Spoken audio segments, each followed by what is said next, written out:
За тези, които се чудят защо този подкаст се казва така и за какво се отнася, в този първи епизод ще ви просветля набързо, доколкото е възможно.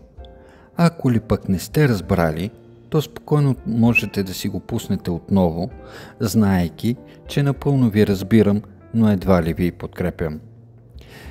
Старата школа. Времето, когато хората всъщност използваха мозъците си, вместо да ги заменят с безсмислени клишета и популярни мемета.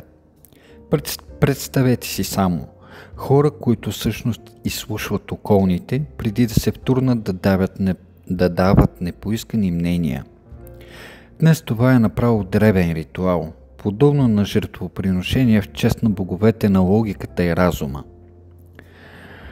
Когато хората не бяха залепени за екраните на телефоните си и не се губеха в безкрайните дебри на социалните мрежи, те имаха способността да мислят.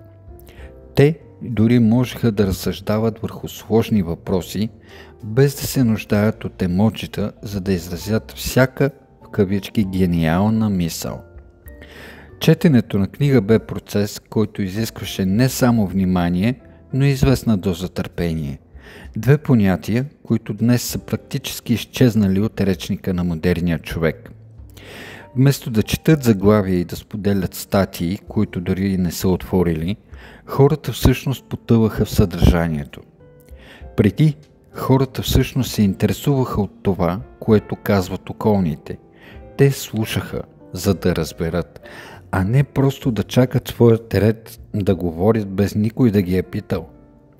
Ако днес предложите на някого идеята да седне и да изслуша някого с различно мнение, вероятно ще получите отговор от рода на "Защо да го правя? Аз съм прав и това е".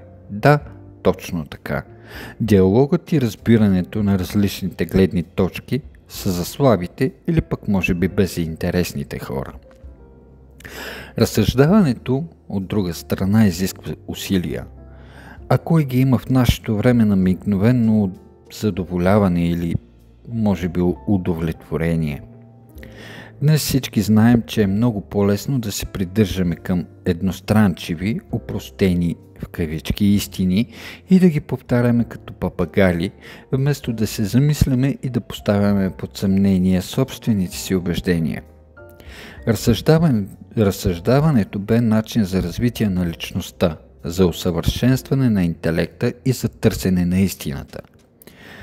Старата школа е време, в което не ни мързи да мислим, слушаме и разсъждаваме като интелектуални същества. А през останалото време няма защо да се занимаваме с това.